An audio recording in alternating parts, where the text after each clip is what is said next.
This is what we have left for people like you." The flight attendant's voice was sharp, loud enough to slice through the quiet hum of the first-class cabin. The words hung in the air, a deliberate and public humiliation. Before Jasmine Wilson sat an economy-class tray, a stark insult on her linen-draped table. She looked from the congealed pasta to the flight attendant's smug expression, her own face a mask of practiced calm. Her passport and first-class ticket lay beside her. "I have a ticket for seat 2A, Jasmine stated, her voice even, "and I pre-ordered the seafood selection. This is not what you served the other passengers." Her gaze swept across the cabin, where her fellow travelers were enjoying seared scallops and wine pairings on fine china. The attendant, Brittany, leaned in, her voice dropping to a conspiratorial whisper laced with contempt. "As I said, this is what was available. You should be grateful we found anything at all." Jasmine held her gaze, a silent battle of wills unfolding over the Atlantic. No one on that plane could have imagined who she was, or that their casual cruelty was about to cost them everything. The day had begun hours earlier, in the controlled chaos of the Jackson Atlanta International Airport. Jasmine Wilson, a vision of understated elegance in a tailored navy suit, moved through the terminal with the practiced confidence of a seasoned traveler. She approached the premium boarding lane, the first-class Diamond Elite sign gleaming above her. Her platinum card and ticket were already in hand, ready for the routine scan that would lead her to the comfort of seat 2A. "Excuse me," a gate agent called out, her voice edged with authority. "Economy is boarding from gate 12. Jasmine paused, her composed expression unwavering. It was a look she had perfected over years of similar encounters. "I'm aware," she replied evenly. "I'm flying first class." She extended her ticket and platinum card. The agent, whose name tag read Ashley, took the documents with an air of dramatic disbelief.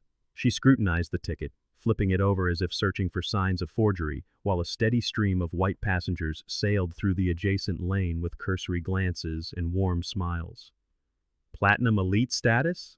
Ashley questioned, her tone making it clear she found the combination of a black woman and elite status highly suspicious. "How did you get this?" The question was loaded. Not "how often do you fly," but "how did you get this?" As if the only explanation could be deception. "The same way anyone does," Jasmine answered calmly. "I fly for business." Ashley's lips thinned. She seemed determined to find a discrepancy. "I have a situation here," she announced into her headset, her voice loud enough for nearby passengers to hear. "I need supervisor verification at the premium lane." A supervisor eventually arrived, a man with a look of permanent annoyance. He gave Jasmine's documents a perfunctory glance. "These are in order," he confirmed with visible reluctance, before turning and walking away. As Jasmine finally passed the checkpoint, she overheard Ashley whisper to a colleague, "Probably using someone else's ticket. They should require photo IDs on those cards." Jasmine's expression remained neutral, but she filed the name away. No detail would be forgotten. Walking down the jet bridge, her phone vibrated. She glanced at the screen, a message she had been anticipating all morning. "Acquisition is now complete. You hold a controlling interest in Jackson Atlantic Airways. Board meeting is scheduled upon your arrival in New York." A small, knowing smile touched her lips. The timing was perfect. Every slight she endured today was a real-time confirmation of her decision. The airline's customer satisfaction ratings had plummeted, particularly among minority passengers. She was now experiencing firsthand the toxic culture she was about to dismantle from the inside out. At the aircraft door, flight attendant Brittany greeted passengers with a practiced smile that vanished the moment she saw Jasmine. "Economy is straight through and to the right," she directed, not bothering to check the boarding pass. "I'm in 2A, Jasmine corrected politely, holding out her ticket. Brittany's eyebrows arched. "Let me see that." She examined it with the same excessive scrutiny as the gate agent, her eyes darting between the ticket and Jasmine's face as if trying to reconcile a contradiction. "It appears to be correct," she finally conceded, gesturing toward the first-class cabin with a noticeable lack of warmth. As Jasmine settled into her spacious seat, she saw Brittany whispering urgently to another attendant, both of them glancing in her direction. The words, "How did she get up here?" drifted through the quiet cabin. The performance of preferential treatment began with the pre-departure drinks. Brittany glided through the cabin with a silver tray of chilled champagne, offering it to every passenger except for Jasmine. She moved past seat 2A as if it were empty, her blind spot perfectly aligned with Jasmine's location. After the entire cabin had been served, Jasmine raised her hand. "Excuse me," she said, her voice clear but not demanding. "I wasn't offered champagne." Brittany, who was retreating to the galley, pretended not to hear. "There," she remarked to her colleagues, her voice carrying just enough. "Some people just don't understand how this works. They think they're entitled to everything." The irony was palpable. The entire premise of an $8,500 ticket was, in fact, entitlement. When a businessman across the aisle finished his glass, Brittany was at his side instantly. "Another, sir? We have the Veuve Clicquot or the Moet." After serving him with a flourish, she finally approached Jasmine, her demeanor rigid. "Ma'am," she began, the word an accusation. "This section is actually full. We'll need to move you to economy." It was a blatant lie. "My assigned seat is 2A, Jasmine stated, her voice firm. "I paid for a first-class ticket, and I expect to receive first-class service." Brittany's expression soured. "Fine," she snapped, "but you'll regret making this difficult." The hostilities continued. The amenity kit was accidentally dropped at Jasmine's feet, its contents spilling across the floor. "Oops," Brittany said without sincerity. "You might want to pick those up." Her call button for a glass of water was ignored for 15 minutes, while other passengers who called after her were served immediately. Each incident was a fresh piece of data. With methodical precision, Jasmine opened the Notes app on her phone and began documenting every detail. The names on the badges, the exact times of the events, the verbatim insults. This was no longer just a record of poor service. It was evidence. 3 hours into the flight, the meal service began. It was theater, fine china, polished silverware, and a sommelier-worthy wine presentation. One by one, passengers were served their choice of seared scallops or a wild mushroom tart. The service cart deliberately bypassed Jasmine's seat, the attendants reaching past her to serve the man in the window seat without a word of acknowledgement. After 30 minutes of forced invisibility, surrounded by the aromas of gourmet food, Jasmine pressed her call button. When Brittany finally appeared, her face was a mask of annoyance. "I seem to have been skipped for the meal service," Jasmine observed. "Oh, I must have forgotten you," Brittany replied with transparent insincerity. "I'll see what we have left." 10 minutes later, she returned. She didn't place the tray down so much as drop it. On it, in a plastic dish, sat a heap of reheated economy-class pasta. It was then that she delivered the final, calculated insult. "This is what we have left for people like you." Jasmine looked at the pathetic meal, then at the flight attendant's hostile face. "I'd like to speak with the lead flight attendant, please," she requested, her voice dangerously calm. The game was over. It was time to change the rules. "We're all in agreement about passengers who don't belong here," the flight attendant said, abandoning the last pretense of professional service. "The lead attendant will tell you the same thing I am." Recognizing that the situation was escalating beyond poor service into territory that warranted irrefutable proof, Jasmine discreetly began recording with her phone. With the device partially concealed by the tray table, she captured the attendant's increasingly unprofessional conduct and the stark contrast between her own meal and those served to others. The recording continued for less than a minute before the attendant, Brittany, noticed. Her eyes widened in alarm as the realization that she was being documented triggered an immediate, aggressive response. "What do you think you're doing?" she demanded, her voice rising sharply. "I'm documenting the discrepancy in service," Jasmine replied evenly. "Recording the crew is against regulations," Brittany declared, her voice loud enough for the entire cabin to hear as her hand shot out toward Jasmine's phone. "Give me that immediately." "Actually, passengers are permitted to record their own experiences on board," Jasmine countered calmly. "Federal aviation regulations prohibit interfering with crew duties, but documenting my own meal service hardly qualifies as interference." Jasmine's composed citation of actual regulations, rather than Brittany's invented rules, seemed to push the flight attendant past a breaking point. In a move that would permanently alter several careers, Brittany lunged forward, slapping at Jasmine's hand with unexpected force. The phone clattered to the floor as Brittany's open palm continued its arc, connecting with Jasmine's cheek in a sharp slap that echoed through the suddenly silent cabin. A collective gasp rippled through first class. For a moment, time seemed suspended as everyone processed the shocking escalation. Brittany, recognizing the gravity of her action but unwilling to accept responsibility, pivoted to self-preservation. She was threatening crew safety, she announced to the cabin at large, attempting to reframe her assault as a defensive action. "I was recording poor service, not threatening anyone," Jasmine responded, her composure remarkable despite the red mark already forming on her cheek. The lead flight attendant rushed over, drawn by the commotion. Rather than addressing the assault, she immediately aligned with her colleague. "What's happening here?" she demanded, directing her question not to the passenger who had just been struck, but to Brittany. "This passenger has been disruptive throughout the flight," Brittany claimed, the fabrication flowing easily. "She was recording after being told to stop and became aggressive when I attempted to enforce safety regulations. It was a breathtaking inversion of reality, a strategy that relied on the assumption that the crew's word would be believed over that of a passenger who didn't fit the typical first-class profile."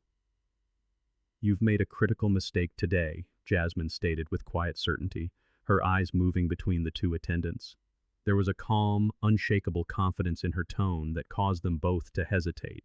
It was not the voice of someone intimidated by their authority, but of someone who knew exactly what would happen next. As Jasmine reached down to retrieve her phone, the screen illuminated with a new message clearly visible to both flight attendants. "Urgent. Captain being informed of the situation." The color drained from the lead attendant's face. Before either of them could process this new information, the aircraft intercom chimed. "Flight attendants, please report to the galley immediately," the captain's voice announced, a notable edge of tension evident even through the speaker. What had begun as routine discrimination was about to explode into one of the most expensive mistakes in Atlantic Airways history. For Jasmine Wilson, CEO and new majority owner of the airline, the meal she had been denied would soon be the least of the crew's concerns. With the red mark from the slap still visible on her cheek, Jasmine maintained her composure. The first-class cabin had fallen into an uncomfortable silence as passengers feigned interest in their screens, avoiding eye contact. It was the all-too-common bystander effect, with most choosing the comfort of non-involvement. "I need to use the lavatory," Jasmine stated calmly. Relieved at the chance to de-escalate, the lead flight attendant stepped aside. "Don't make any more trouble," she warned in a low voice, still clinging to the fiction that Jasmine was the instigator. Inside the lavatory, Jasmine locked the door and removed a satellite phone from her purse. As the CEO of a global tech company, she was never unreachable, even at 37,000 feet. She dialed a priority number, her voice shifting from patient tolerance to the authoritative tone of a chief executive accustomed to command. When Jasmine returned to her seat, the flight attendants had regrouped near the galley, their huddle marked by tense but inappropriate laughter and pointed glances in her direction. As she passed, she overheard Brittany recounting a skewed version of events. "You should have seen her face when I took control," Brittany boasted quietly. "These people need to understand they can't just buy a ticket and think they belong wherever they want." The casual confidence with which they discussed assaulting a passenger was a testament to a corporate culture that Jasmine now knew she had to dismantle from the ground up. What happened next would become legendary. The cockpit door opened, and Captain Reynolds emerged, his face grave. He approached the galley, his presence silencing their conversation. "Meeting. Now," he instructed, his voice quiet, but carrying unmistakable authority. "What's happening, Captain?" the lead attendant asked, her concern growing. He surveyed the group, his gaze settling on Brittany. "I've just received an emergency communication from Chairman Thompson himself," he began, each word deliberate, "regarding the passenger in seat 2A, the passenger you just physically assaulted." Brittany's expression remained defensive. "Captain, she was being disruptive, and the woman you assaulted," the captain continued, cutting her off, "is Jasmine Wilson." The name hung in the air, met with blank stares. He drove the point home with devastating clarity. As of this morning, she is the CEO and controlling shareholder of Atlantic Airways. She owns this airline. The transformation was immediate. Color drained from Brittany's face so completely she looked as though she might faint. The lead attendant gasped, her hand flying to her mouth. In an instant, their understanding of the power dynamic aboard the aircraft was inverted. The passenger they had deemed unworthy was the most powerful person in their company. The captain then turned and activated the intercom. Ladies and gentlemen, on behalf of Atlantic Airways, I must extend our most sincere apologies to our CEO, Ms. Jasmine Wilson, for the inexcusable behavior of our crew. We deeply regret that her first experience as our leader has been so profoundly disappointing. The effect on the cabin was electric. Passengers stared openly at Jasmine, expressions of shock and embarrassment replacing their earlier indifference. Brittany rushed to Jasmine's seat, her hostility replaced by desperate panic. "Ms. Wilson, I had no idea," she stammered. "Please, it wasn't personal. I was just—" "That's precisely the problem," Jasmine interrupted, her voice level. "It should never be personal. Every passenger deserves respect, regardless of who they are. There's been a terrible misunderstanding." "There has been no misunderstanding," Jasmine countered firmly. "Everything that happened was perfectly clear, and it's all documented. Return to your duties. This will be addressed upon landing." The calm certainty in Jasmine's voice seemed to terrify Brittany more than any anger could have. As she retreated, a pathetic pantomime of service began. Attendants who had been dismissive suddenly appeared, offering premium wines, proper meals, and fawning attention. The irony was lost on no one. Atlantic Airways was perfectly capable of providing excellent service. The issue was who they deemed worthy of receiving it. As the flight made its final approach to JFK, an unprecedented scene was unfolding on the tarmac. Black company SUVs and NYPD patrol cars, their lights flashing silently, lined the taxiway. The full board of directors stood in a somber line, awaiting an aircraft where their new leader had been assaulted by their own staff. When the aircraft doors opened, Jasmine was the first to exit, escorted by the captain. The flight crew was instructed to line up at the gate, their earlier arrogance replaced with downcast eyes and palpable fear. Chairman Thompson stepped forward. "Ms. Wilson, on behalf of the entire company, I express our profound apologies." Without responding, Jasmine held up her tablet and played the video she had recorded. Brittany's contemptuous tone, her aggression, the unmistakable sound of the slap, it was all there. "There's more," she said, gesturing to the terminal monitors where security specialists had pulled footage from the aircraft's internal cameras. The assault had been captured from multiple angles. The evidence was irrefutable. At a nod from the chairman, NYPD officers boarded the plane. They emerged moments later, escorting Brittany and the lead flight attendant in handcuffs. As Brittany passed, she pleaded through tears, "I didn't know who you were." Jasmine's reply, delivered with a clarity that carried through the terminal, would become the foundation of a new culture. "That's precisely the problem. The issue isn't how you treated me once you knew my position. It's how you treat passengers when you believe they have no power." The chairman then made a formal announcement. "Effective immediately, the entire crew of Flight 247 is terminated. We are fully cooperating with law enforcement regarding criminal charges." The story exploded. As microphones were thrust in her face, Jasmine spoke with the measured authority that had built her empire. "Today marks the beginning of a transformation. What happened on this flight was not an isolated incident. It was the product of a culture that has normalized discrimination. That culture ends today." 3 months later, a revolution had swept through Atlantic Airways. Under Jasmine's leadership, the most comprehensive anti-discrimination and cultural sensitivity training in the industry was implemented for every employee. A former attendant later revealed in an industry publication, "Discrimination was rewarded. There were unspoken rules about who belonged in premium cabins and who didn't." That unspoken rulebook was now being systematically burned.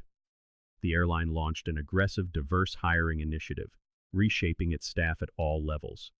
The transformation had begun, sparked by a single flight, a denied meal, and a leader who had turned a moment of profound disrespect into a catalyst for profound change.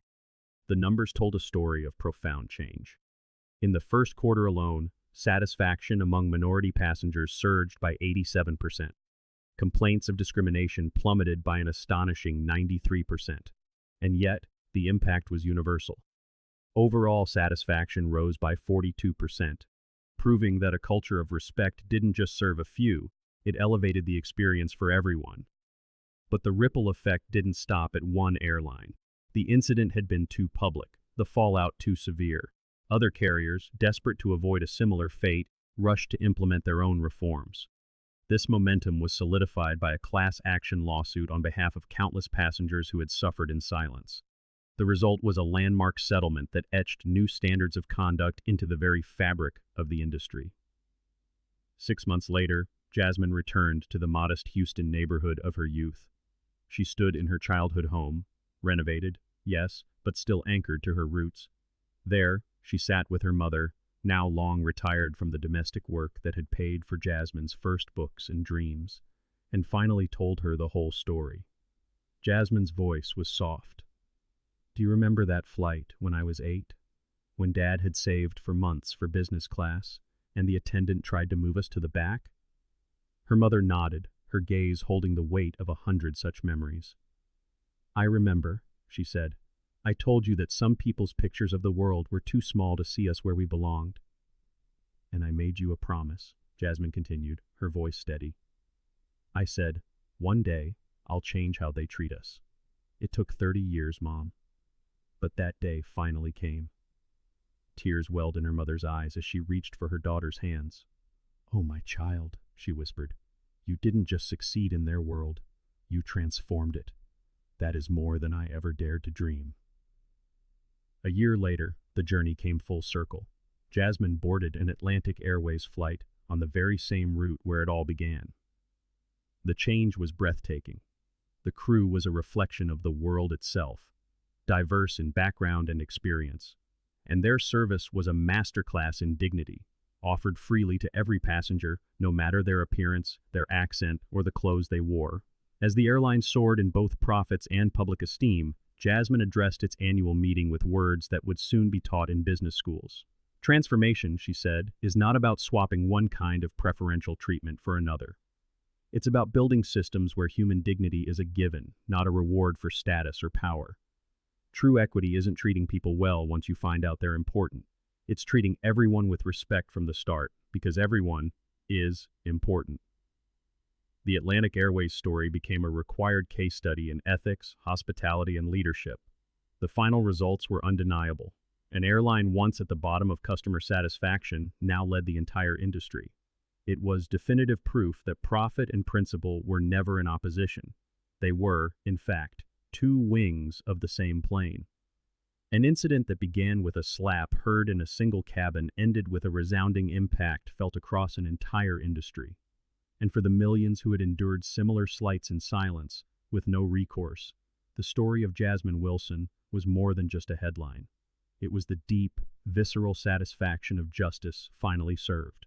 It was hope that a broken system could indeed be changed from within. If this story resonated with you, please consider liking and subscribing. Share it with others, so we can all continue to learn and grow together. We'll see you in the next one.